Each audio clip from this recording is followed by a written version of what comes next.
Upon his return, paler, lighter a few ounces, he watched as Fuss checked what was left of the stiff's fingers. "See anything?" Braden asked, dithering closer. Anything weird?" "Not yet," Fuss said, lowering his briefcase to the floor. He opened it, dug around, and stood upright with a scan tablet.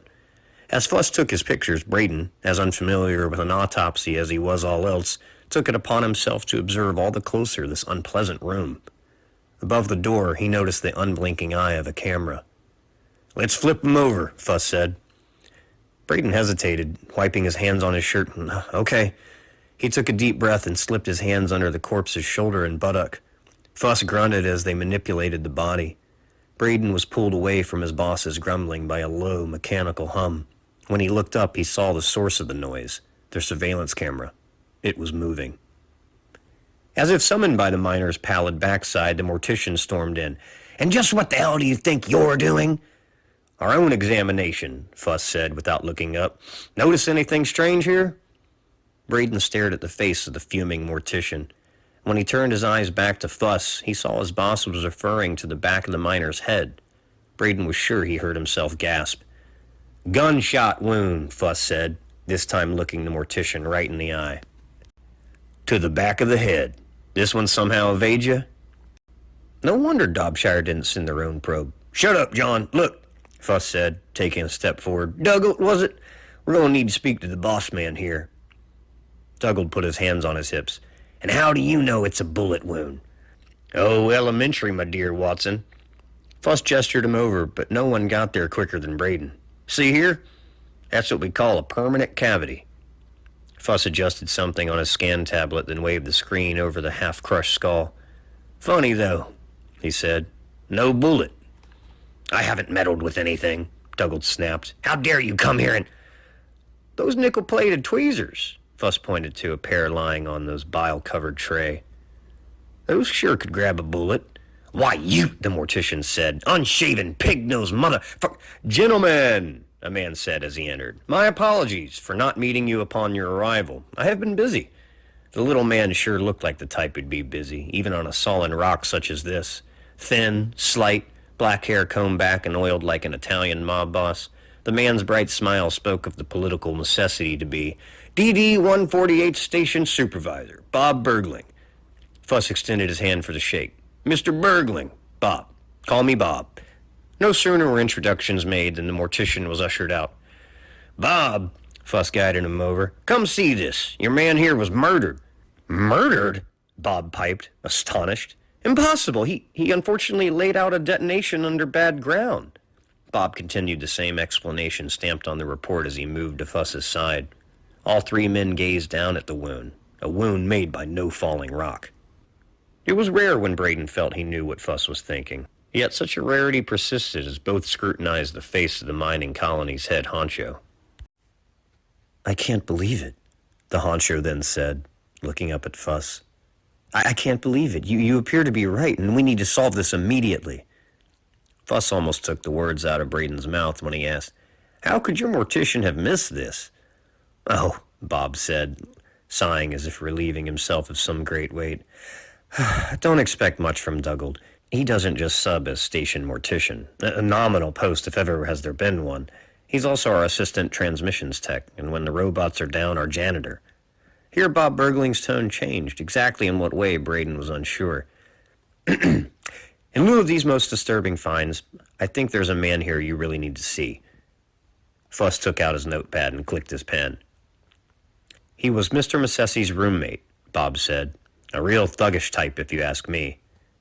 Braden's outburst earned him a sideways glance from Fuss and seemed to put this Mr. Bergling onto the tips of his toes. "Might he have a gun?" Bob repeated. "Gentlemen, I've run drill stations from Portland to Proxima Centauri, and in all that time I've never met a crew that didn't smuggle enough contraband to wreck an operation. Just never seems to go down that way. These types, they simply need to be rebellious.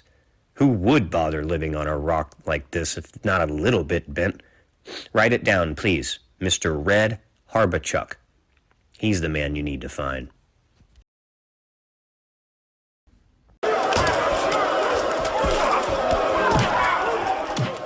A hulking igloo, crowned with a neon blinking red Moss Eisley II, seemed the perfect place to find a killer. The only bar on Ceres was predictably packed. And equally so, despite Braden's futile protests, Fuss was already half under the table. "You hear what I told him?" Fuss slurred in roaring merriment. Braden knew he was about to retell, yet again, how he gloriously put that Bob Bergling in his place. "I told that slick-haired son of a bitch I've investigated plenty mining stations." "And?" Braden paused to sigh and to take in all the hard faces who seemed to know why they were there. "That you agreed." "That I agreed with them. Drugs, guns, hell. They even had a guy once who packed away a full-size Pleasure-O-Rama doll, Jillian edition. But one thing I can't seem to grab a hold of. Don't subterranean debts run in teams of two?" Braden had seen the station boss's eyes, how they'd glimmered. Maybe that was what was setting Fuss on high. Braden had also ruminated on how the man had flinched and said, "We do detonations different here," Fuss declared, perfecting his impersonation. "I'm telling you, kid, we got a shady one here." Thankfully, before they'd trek through the station to arrive and occupy one of the bar's less dirty tables, Fuss had pulled from some database the employee ID of a one Redding Harbichuk. Of no use to Fuss at the moment, Braden held the scan tablet, still confounded by the on-screen buttons, but slowly learning its vague similarity to the ancient iPhone.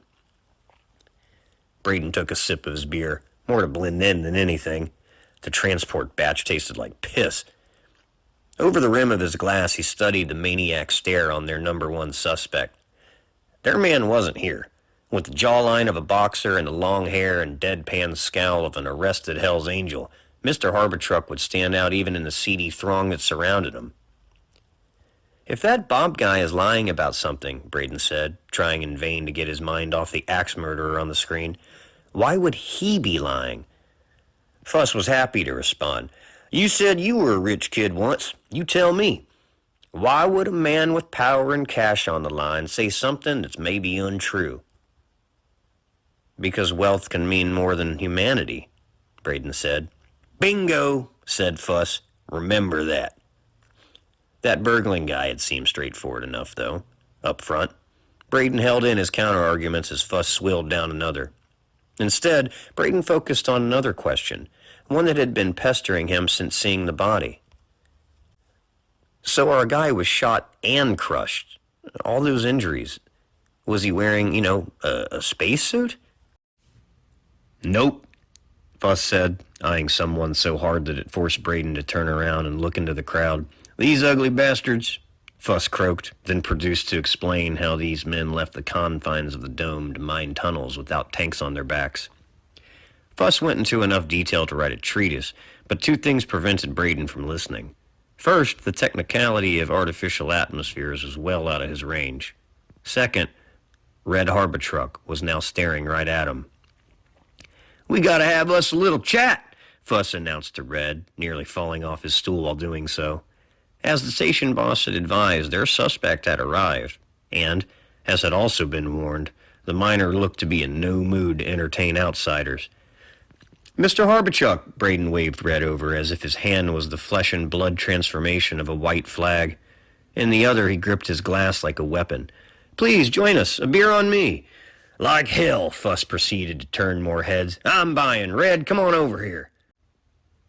Braden noticed now that a small crowd stood behind Red. The miner whispered back to one of those silhouettes, never taking his eye off the two. Someone said something that made Red nod. He shouldered his way through a parting swarm and stood on the other side of the table. "Yeah?" Braden knew that he should take the lead, but what the hell did he know about interviewing? "Have a seat," Fuss said. "I'll stand." "Want a beer?" Fuss asked. "No." "Well, goddamn," Fuss scratched his chin. "Never met me a miner to turn down a—" "I know why you pigs are here." Oh, we aren't cops," Braden said, sitting a little straighter. "But you know why we're here, huh?" Fuss's smirk kept on growing. "You bunked with Messi."